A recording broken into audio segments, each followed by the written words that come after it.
شاہد خاقان عباسی صاحب آپ سب قابل احترام ہیں، اور یہ بھی ہم جانتے ہیں کہ عہدے اور یہ چیزیں آپ لوگوں کے لیے کوئی مسئلہ نہیں ہے۔ بہت سارے لوگ اس شک کا اظہار کر رہے ہیں کہ شاید وہ اسٹیبلشمنٹ جو متبادل قوت تیار کر رہی ہے تو یہ ایک اس کی نئی ایفرٹس ہے، تو اس کے بارے میں آپ کیا کہیں گے کہ کیا آپ لوگ کبھی کسی ماورائے آئین سیٹ اپ کا حصہ بنیں گے، یا ماورائے آئین اپنے ان مقاصد کو حاصل کرنے کی کوشش کر سکتے ہیں، یا کہ نہیں یہ قوم سے آپ کا وعدہ ہے؟ جو ماورائے قانون یا آئین کی بات ہے وہی تو بنیادی خرابی ہے۔ آپ نے پہلے پوچھا تھا کہ آئین، میں کہتے آئین موجود ہے، عمل نہیں ہے۔ آئین ہم توڑتے ہیں، عدالتیں ان کو سینکٹیفائی کر دیتی ہیں، کوئی اجازت دے دی، ہاں تم نے آئین توڑا۔ پچھلے مشرف صاحب نے آئین توڑا، انہوں نے 2 سال مانگے، ہم نے 5 دے دیے۔ تو یہ چیز ہم تو اس بنیاد کے خلاف ہیں۔ اور آج تک اسٹیبلشمنٹ نے جب بھی مداخلت کی ہے نظام میں، اس کا اثر ملک کی تباہی ہی ہوا ہے، اس کے بڑے منفی اثرات ملک پر ہیں، اور اب اسٹیبلشمنٹ کو خود احساس ہے اس بات کا۔ پچھلے چیف بھی بات کر کے گئے، یہ موجودہ چیف بھی بات کر رہے ہیں کہ جناب یہ معاملے اب نہیں چل سکتے، اور حالات نے بتا دیا ہے کہ جو ہم نے ہائبرڈ نظام، ہم نے ہر نظام اپنا لیا، ہائبرڈ نظام چلایا، بہت سے دعوے تھے جناب ایسے ہو جائے گا، بڑی قوتیں شامل ہو گئی ہیں، اب سب چل پڑے گا۔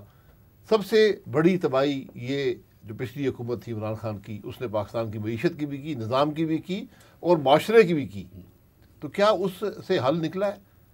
تو یہ تو اسٹیبلشمنٹ اگر آج آئین سے باہر جائے گی تو میرا خیال ہے کوئی بھی اس کا ساتھ نہیں دے گا۔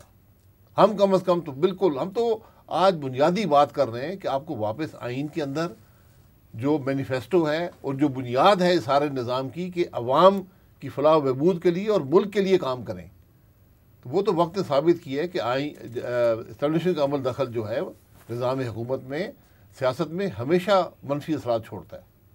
یعنی پیچھے کوئی اندرونی بیرونی قوت نہیں ہے؟ نہیں، بالکل نہیں ہے، کوئی قوت کی ضرورت نہیں ہے۔ قوت پاکستان کے عوام ہوتے ہیں۔ ہم تو ایک بنیادی بات لیکن کر یہ رہے ہیں۔ عوام تھے شاہد صاحب، لیکن پاکستان میں اندرونی یا بیرونی قوت کے سپورٹ کے بغیر کبھی کوئی موومنٹ کامیاب نہیں اور سب ناکام بھی ہو گئیں، جو بنائی گئیں سب ناکام بھی ہو گئیں۔ جو کچھ ہم نے بنایا اس سے ملک کا فائدہ تو نہ ہوا نا، ورنہ آج ملک بہت ترقی کر چکا ہوتا۔ نتیجہ خراب نکلا لیکن کامیاب تو ہو وہ گئی۔ تو میں نے کہا نا، ہماری ایسے لوگ وزیر اعظم بنے کہ کوئی تصور بھی میں نہیں یہ کر کہہ رہا ہوں کہ ہماری سیاست کی تاریخ بڑی تلخ ہے، اور ہم نے اس کو خود بالکل اس کو عوام کے سامنے آنے ہی نہیں دیا۔ وہ ٹروتھ کمیشن بنائے نہ بنائے آپ کی مرضی ہے، حقیقت پاکستان کی وہ نہیں ہے جو پاکستان کے اخباروں میں یا میڈیا پر یا یہاں پر آتی ہے۔ حقیقت بڑی تلخ ہے، تلخ بہت ہے۔ اب مثلا فواد حسن فواد نے آپ لوگوں کی طرح جرم بے گناہی کاٹی، اور بڑی تلخ یادیں ہیں ان کی، کچھ تو شاعری کی صورت میں اشاروں کے نامے میں ہمیں مل گئی۔ اب کچھ لوگ کہتے ہیں کہ بھئی کیا اس کا حساب نہیں ہونا چاہیے؟ آپ کی زبانی ہم خود سنتے رہے کہ بھئی میں جاوید اقبال کو معاف نہیں کروں گا، تو دوسری طرف آپ کہتے ہیں کہ بھئی، یعنی لگتا یہی ہے کہ آپ کہتے ہیں جب مفاہمت کی بات کرتے ہیں تو پاکستان میں مفاہمت کا مطلب یہ ہوتا ہے کہ مٹی پاؤ۔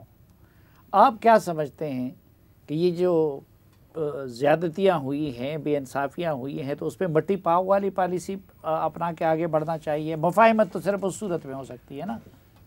نہیں، دیکھیں سلیم بھائی، بات یہ ہے کہ اگر تو ہم یہ کریں گے تو ہم شعوری طور پہ یا غیر شعوری طور پہ مزید زیادتیوں کا راستہ ہموار کریں۔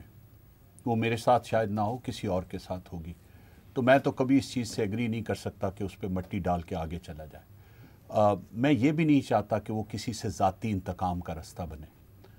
بات یہ ہے کہ اگر اس کا آؤٹ کم صرف یہ ہو جائے، اور شاہد صاحب نے یہ بات بہت مرتبہ کی، اور شاید ایک قوم کی حیثیت سے دیکھیں، میں ایک مرتبہ پھر میں یہ بار بار کہہ رہا ہوں، کیونکہ جب بھی موقع ملے تو یہ پیغام ضرور دینا چاہیے۔ پاکستان اس وقت ایک ایگزسٹینشل کرائسس کا شکار ہے۔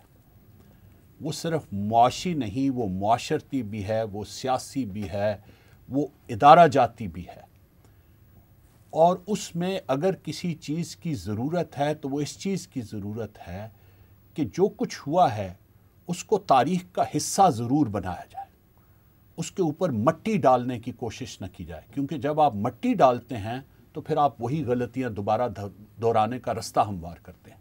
متی نہ ڈالی تو جائے. پھر تو مفاہمت نہیں ہو سکتی، پھر تو ماحول کی تلخی ختم نہیں ہو سکتی. تو اس کا جواب بڑا سادہ ہے. اس ٹیبل پہ جو 4 لوگ بیٹھے ہیں ان میں سے کسی نے نہیں کہا کہ میرا کیس چھوڑ دیا جائے اور ختم کر دیا جائے، یہ مفاہمت چاہیے مجھے. ہم تو صرف یہی جواب دے سکتے ہیں. لیکن اس ٹیبل پہ بیٹھے ہوئے آپ کے سوا تینوں کے لیڈروں نے یہ کہا ہے کہ ہمارے کیسز ان کی پرائیورٹی رہی ہے ان کی. دیکھیں، میں اگر میری تو بڑی اس پہ کلیئر پوزیشن رہی ہے، میں یہ بات کرتا نہیں ہوں، لیکن چونکہ ابھی آپ کی بات آ گئی ہے تو میں اس کا ضرور جواب اب دے دیتا ہوں. دیکھیں 2022 میں جو تبدیلی آئی، جس طریقے سے آئی، شاہد صاحب بھی موجود ہے، مفتاح صاحب بھی موجود ہے، میں اس طریقے سے وہ تبدیلی آنے کے حق میں نہیں تھا. پہلی بات. دوسری بات یہ کہ جب مجھے کہا گیا کہ اس حکومت کا حصہ بنے تو میں نے اس سے انکار کیا، اس لیے کہ مجھے معلوم تھا کہ یہ حکومت ان مسائل کا حل نہیں پرووائڈ کر سکتی. جو مسائل پاکستان میں بار بار یہ کہوں گا، کولیشن، کوئی بھی کولیشن جو ہے وہ پاکستان کے جس نوعیت کے اس وقت مسائل ہیں ان کا حل پرووائڈ کرنا اس کے لیے بہت مشکل ہو جائے گا، unless and until کہ وہ کولیشن کسی معاشی اور معاشرتی منشور پہ اتفاق کر کے بنے. اگر یہ ہو کہ ہم اکٹھے کر کے حکومت لے لیتے ہیں اور اس کے بعد تمہارا یہ حصہ ہو جائے گا اور میرا یہ حصہ ہو جائے گا، تو اس ملک کو مزید تباہی کی طرف لے کے جائے گی. تو ہمیں پہلے تو یہ بات بڑی کلیئرلی سوچ لینی چاہیے کہ ہم آگے، اور جو سب سے امپورٹنٹ بات ہے وہ یہ ہے کہ ہم سب لوگ یہ کہتے ہیں کہ جی غیر آئینی نظام نہیں ہونا چاہیے، غیر قانونی کوئی انٹرونشن نہیں ہونی چاہیے. لیکن جب سیاست اتنی بھانج ہو جائے، اتنی بے توقیر ہو جائے، اتنی بے چہرہ ہو جائے جس کی نشاندہی ابھی مصطفیٰ نے کی ہے، تو پھر اس کے نتیجے میں جو ویکیوم کریٹ ہوتا ہے، تاریخی حقیقت یہ بھی ہے کہ وہ ہمیشہ غیر آئینی اور غیر قانونی بندوبستوں کی صورت میں سامنے مصطفیٰ نے جو میں ایک صرف بات ختم کر دوں.